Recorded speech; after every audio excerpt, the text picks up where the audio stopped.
Public daw maraming bully. So the golden question is, may bully ba talaga sa public na kung saan nag-aaral yung mga anak ko dito sa Pilipinas?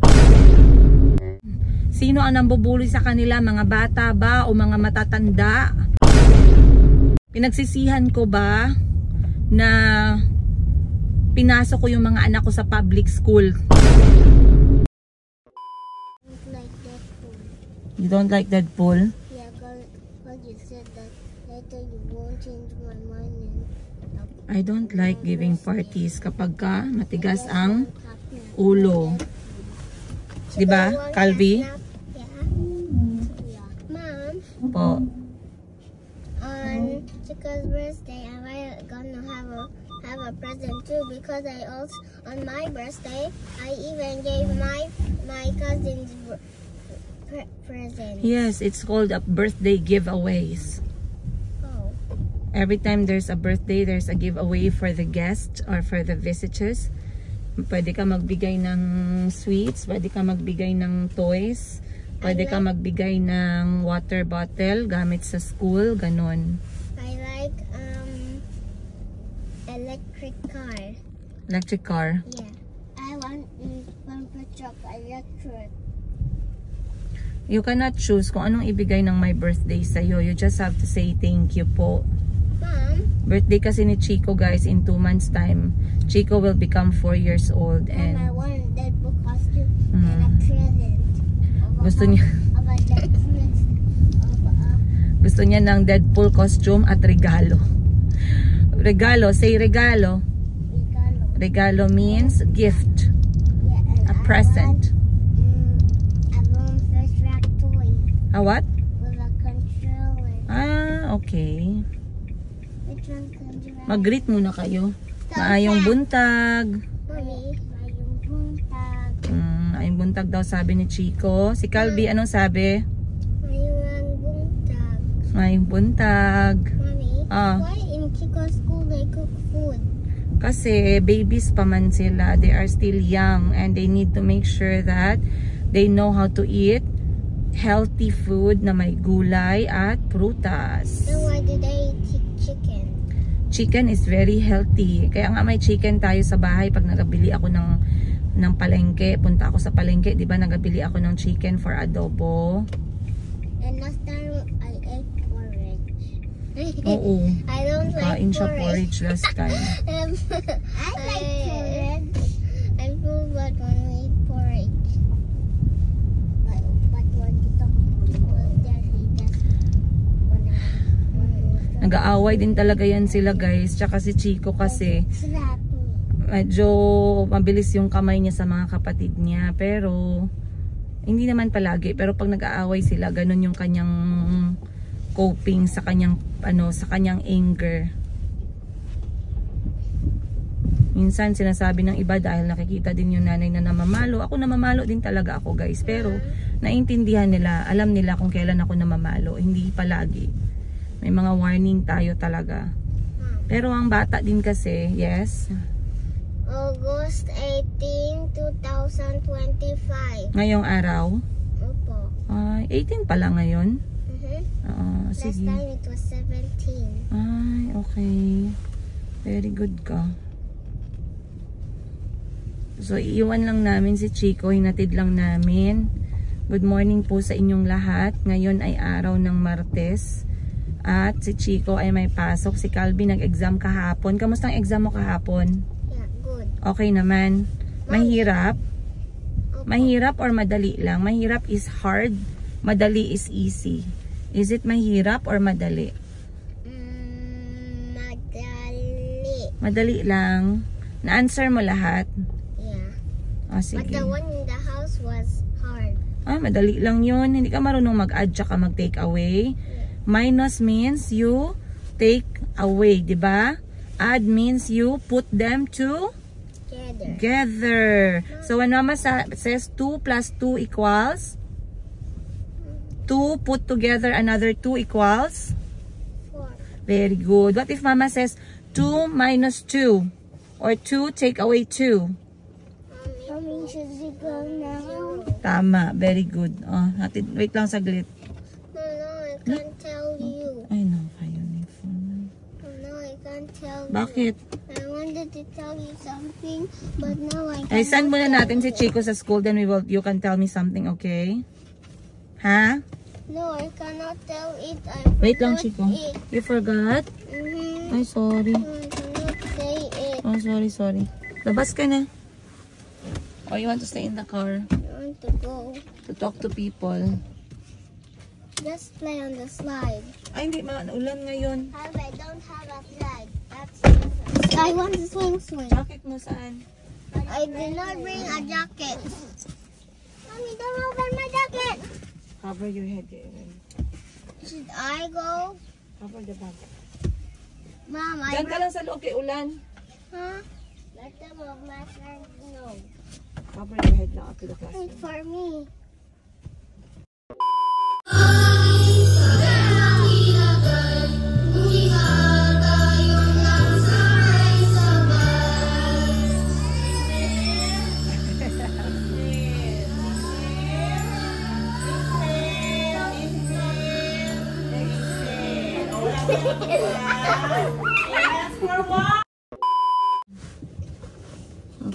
Man, he brought toys. Okay lang. Mamaya I will play with it. Seatbelt mo. Seatbelt mo, dali. Yeah. I know, Mom.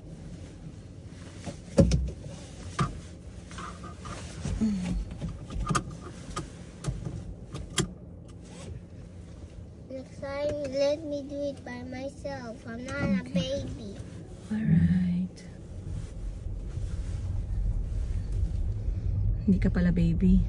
Anong kanta na Tagalog ang na-learn mo sa school? Can you sing for Mama Tagalog song while I'm driving?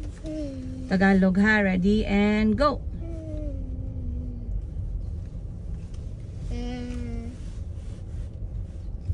Anong Muslim, anong Kristiyano, anong kribo, magkimagas, nananiyayin, mabuhay ka sa amin, mabuhay ka sa amin, mabuhay ka sa amin, mabuhay ka, Oriando, Dose.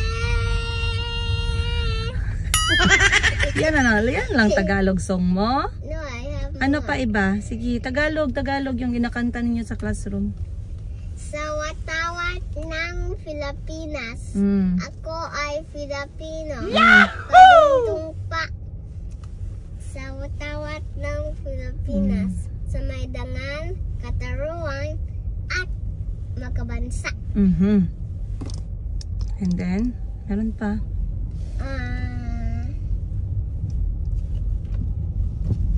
Ano pa? Mga Tagalog.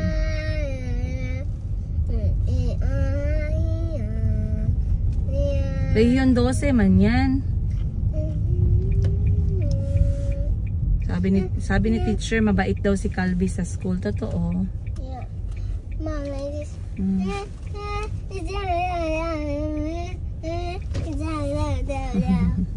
Ayusin mo mag-learn ng Tagalog. Yung clear, yung maintindihan naman ni Mama. I don't know. Yung pinakamalaking adjustment ni Calvi tsaka ni Chico sa public school is nang unang-una yung air condition. Kasi doon sa unang school nila sa first year namin dito sa Pilipinas, saglit lang, ang kanilang classroom merong aircon. So minsan kapag mainit masyado, naninibago sila. Pero hindi naman nakamamatay yun. So okay lang. Kailangan mag-adjust ng lahat ng mga anak ko. Okay? Hindi sila laging ganun talaga. Pero syempre, normal lang na may adjustment sila dahil isang taon din sila na nag-aaral na merong air conditioner. Number 2 na adjustment nila, sa international school kasi, tag 10 bata lang ang nasa classroom, sa klase. 10 to 15 kids, ganun. Eh kapag ka public school, tumatakbo ng 30 yung mga bata. Minsan 28, 25, ganun. So ang unang first week ni Calvi talaga ang nare-remember ko, reklamo niya sa akin. Ano daw, maingay daw at magulo. Syempre normal lang yun kasi mga bata, kinder, at saka madami sila. Ganun talaga ang excitement. I do remember, no, isa talaga sa napakaganda mga memory ko din ay nasa elementary. Yes, maingay at magulo talaga, pero maganda yung memory na yun ng mga bata eh. I don't want to put my kids in a very comfortable situation where they don't need to adjust, 'di ba? Maganda na talaga yung dyan talaga sila nagsimula. Kaya ako guys, go na go talaga ako sa public school. At kahit anong report ng mga anak ko sa akin na uncomfortable or whatever, talagang sabi ko mabuti at natututo sila. Do you have a toilet in your classroom? Ha?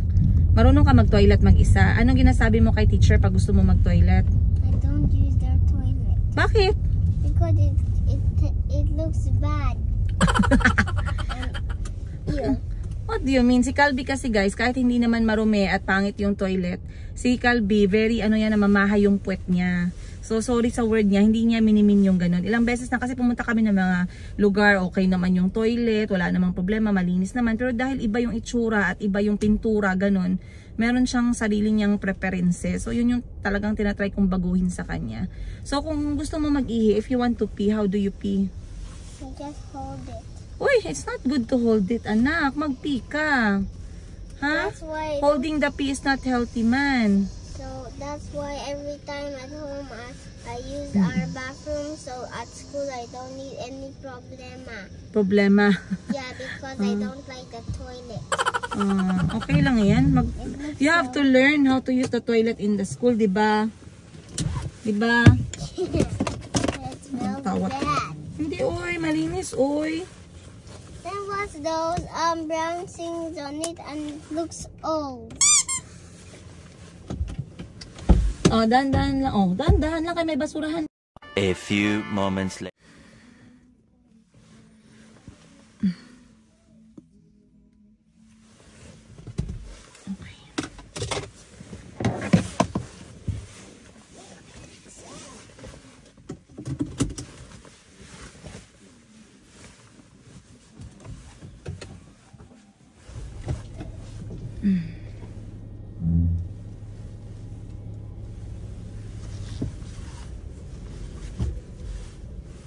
Sunduin muna natin si Chico, guys. So, 9:30, pumupunta na ako sa school kahit 10 o'clock pa siya natatapos kasi chinecheck ko kung kumain ba siya ng snack niya. Nag-jacket ako kasi sobrang maambon. And, ayaw naman natin na magkasakit, no?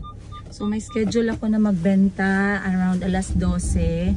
Pero gusto ko ganito, na hands-on din ako sa mga anak ko kalahati. I'm really happy kung paano nag-change itong aking schedule.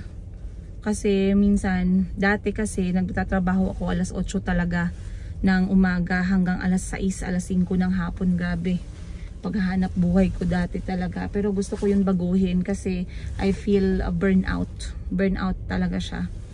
So anyway, kaka-upload ko lang ng episode natin. May langaw saglit. Ang pinaka-ayoko is kapag ako'y nagmamaneho na merong langaw. Dahil papadistract siya. Wala na yung langaw. Mamaya na lang siguro. Okay. So, kaka-upload ko lang nung ating episode tungkol sa pagpapaaral ko sa mga anak ko sa public. At ang daming nag-comment. Kesyo sa public daw maraming bully. So, the golden question is, may bully ba talaga sa public na kung saan nag-aaral yung mga anak ko dito sa Pilipinas? Okay? Binubuli ba yung mga anak ko sa eskwelahan? Sino ang nambubuli sa kanila? Mga bata ba o mga matatanda? Sino yung mga nambubuli? At nagsisisi ba ako? Pinagsisihan ko ba na pinasok ko yung mga anak ko sa public school? Gusto kong sagutin agad-agad yan kasi ayoko ng maraming spekulasyon. Spekulasyon at saka assumptions. Unang-una sa lahat, ayan, to confirm this, sa awa ng Diyos at lagi kong pinagpe-pray, ang aking mga anak po ngayon sa public school ay walang nagbubuli. Paano ko alam na walang nagbubuli sa mga anak ko? Kasi alam ko ang mood at ang level ng tuwa ng mga anak ko. Kilala ko yung mga anak ko, guys, pag something is bothering them. So far, pinapagpasalamat ko kay Lord na He's watching over all the children sa classroom. He's watching the parents, He's watching the teachers, He's guiding them every day as well, na lahat ng mga bata ay so far okay. At I don't want this bullying to happen kahit kanino. Maraming nagsabi na bubully daw yung mga anak ko kesyo ganito. Dahil nga raw sila ay half Africano, iba yung kulay, iba yung buhok. No! Kahit saan ka pumunta sa Pilipinas or kahit sa labas ng Pilipinas, bullying is bullying regardless kung ano ang itsura mo. Bakit may nambubully? Kasi merong mga nambubully na mga bata. Because they think it's cool, they think it's funny, they think it's okay. So napakalaki ng role ng mga teachers sa loob ng classroom. Napakalaki ng role ng mga adults na nakakarinig. Napakalaki ng roles nating mga magulang to stop that. Okay? Kung alam mo sa sarili mo na ang anak mo ay merong hindi naman nila gustong mambully, no? Sometimes the kids, they are too young, they don't understand, especially sa edad na kinder and nursery. They don't understand na yung actions nila nakakasakit. As adult, we have to stop that immediately. We have to look them in the eye and tell them what they're doing is wrong and it's hurting other people. And bullying and hurting people through words and actions are not supposed to be tolerated. They are not acceptable. There's no sorry for those words. You have to stop it immediately. Kasi ganyan din ang ginagawa ko sa mga anak ko. Kapag si Chico at si Calvin naririnig kong nagbubully or nangaaway sila magkakapatid, ganun, naririnig ko din sila minsan, I call their attention and I tell them immediately right there and then, it is not acceptable. Do not do that. You are hurting your brother, you're hurting your friend.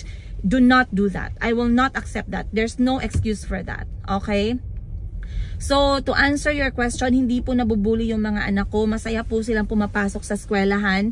Nagpapasalamat po ako sa mga co-parents, sa mga parents sa school na nakakakilala sa mga anak ko. Nagpapasalamat ako sa mga guro ng mga anak ko that they are very hands-on sa mga estudyante nila. Hindi lang sa anak ko ha, sa mga estudyante nila talaga. Okay? Nagsisi ba ako na pinasok ko sila sa public school? Sa awa ng Diyos at masaya ako, so far hindi po ako nagsisisi. Masaya ang mga anak ko sa room nila. Mura lang po yung binabayaran ko. Okay? Mas marami po silang naging kaibigan. Mababait po yung mga teachers nila tsaka mga kaklase nila. Merong camaraderie, merong sense of community.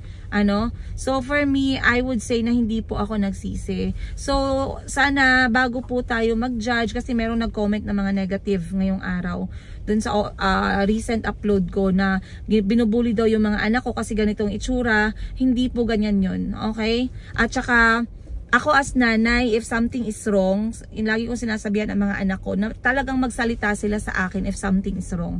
At pag nagsalita yung mga anak ko, I take time to listen kasi I don't want them to feel na nagsalita ako, hindi ka naman nakikinig or I cannot approach you, ganun-ganun. Ayoko ng ganun. So pinapakinggan ko talaga yung mga anak ko kahit na may sabihin sila, kahit hindi bullying, basta makita nila yung sense na I'm willing to listen sa kanila. That means I will talk to my mother kasi she will listen, she will hear me.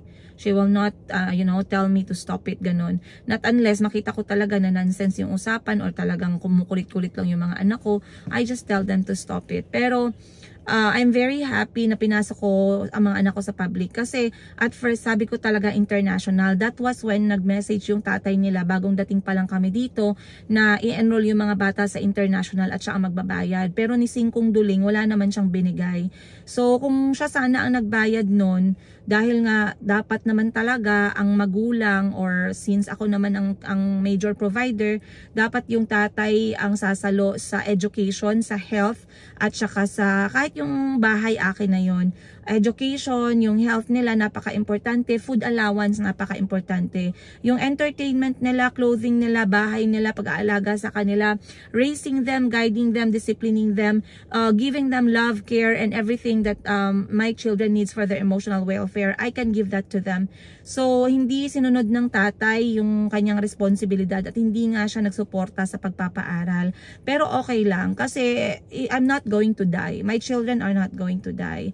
I'm going to send them to school and I know my family are there to support me as well. So, regardless kung hindi siya nagpapadala, hindi ibig sabihin nun, hindi papasok yung mga anak ko sa eskwelahan. At hindi dahil nilipat ko sila sa public school, may nag-comment, Madam, kaya mo naman silang ipasok sa private. kaya ko kung kakayanin ko. Okay?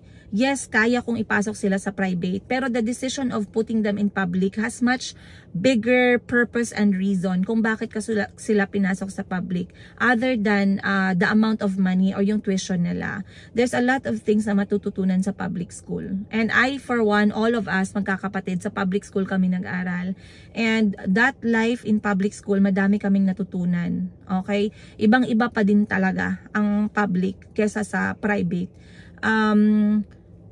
I have nothing against private school. Some parents really feel na it's good for their kids to be in private. That's good for them. A lot of parents said they prefer international school. That's good for them.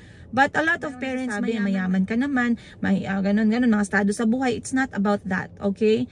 Maraming mga enough lang yung earnings nila, pero pinipilit ipasok yung mga anak sa private at saka sa international kasi that's their dream for their children, or meron silang talagang priority. At meron ding mga may kaya na pinipiling ipasok yung anak nila sa mga public school kasi they believe in the curriculum. They believe in the teaching strategy sa public school. So again, whichever school you are sending your children, ang importante is they are getting the education that they need. For me, education is a very, very crucial foundation for everyone. It doesn't have to be because para makahanap sila ng trabaho. No, it's not like that. But education is the right of the children. Karapatan ng mga bata na mag-aral, karapatan nilang matuto. And it's our job as guardians and parents na ibigay sa kanila yon. Okay? So right now, kainan na nila Chico. I believe they're eating burger. Chicken and egg burger. So pupuntahan ko na siya guys. Time check 9:40. Pagkasundo ko sa kanya, uuwi din kami agad dahil ako ay pupunta pa ng city para maghanap buhay. As you can see, hindi pa po ako nakaligo kasi pagkagising ko ng alas 6, meron akong quiet moment bago gumising yung mga bata. And then I spend time with them. I hug them. I kiss them. I try to be there for them. And then after that, I try to do a little bit of work kasi ang trabaho ko halos nasa cellphone lahat. Knowing I do online selling at saka editing ng mga videos ko. And then after that, magpre-prepare na ako para magbenta-benta. And that is another passion that I do. Another source of income, yung pagbebenta-benta. So again, maraming salamat po. Let me go get Chico and I'll see you guys shortly. A few. Okay.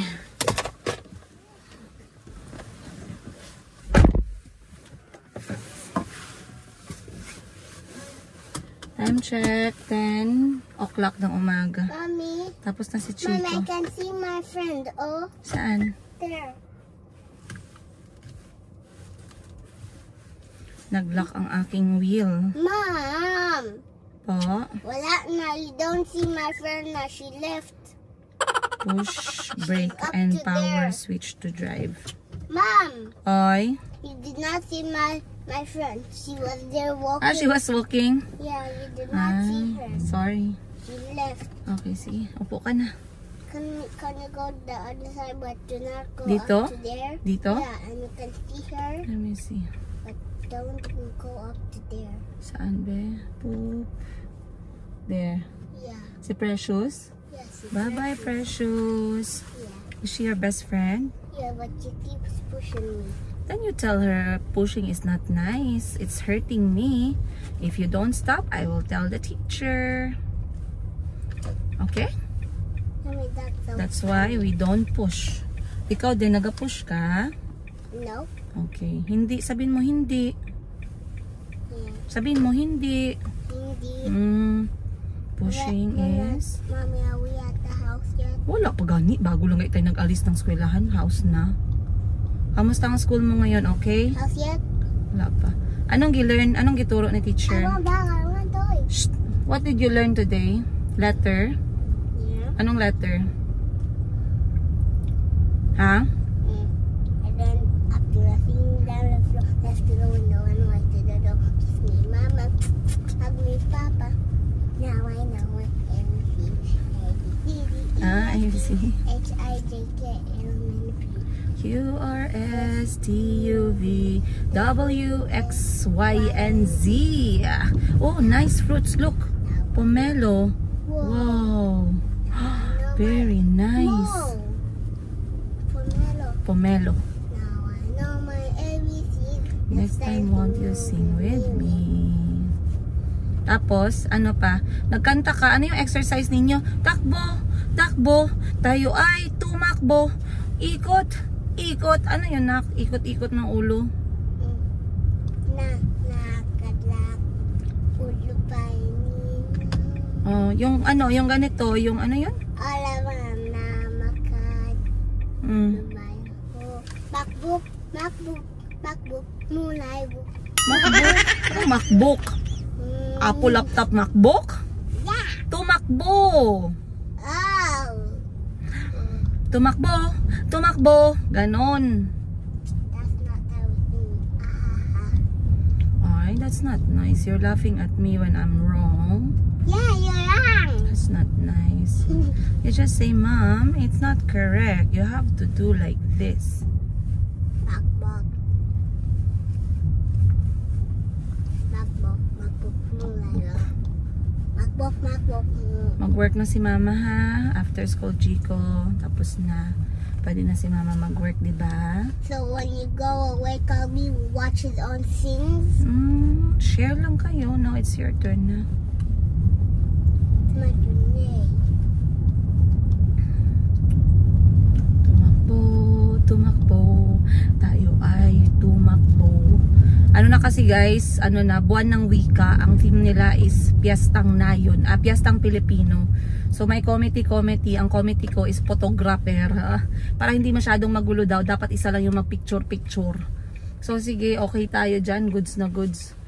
Tapos ang pagkain na dadalhin, ano na lang, bring what to share. So ang kay Chico, puto cheese mini bite size. Yun lang guys. Sabi ko magluluto akong bihon, pero sa buhay kong to parang baka mamaya either hilaw yung bihon or sunog kasi wala na akong oras. So tayo ay Mommy, why the bibili orange ng bike here? saan? There. I don't know. Yung orange na motor. Yeah. Kay ano yun? Security guard.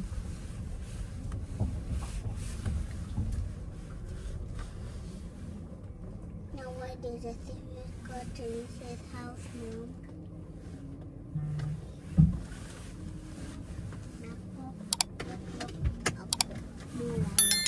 Tumakbo. Tumakbo.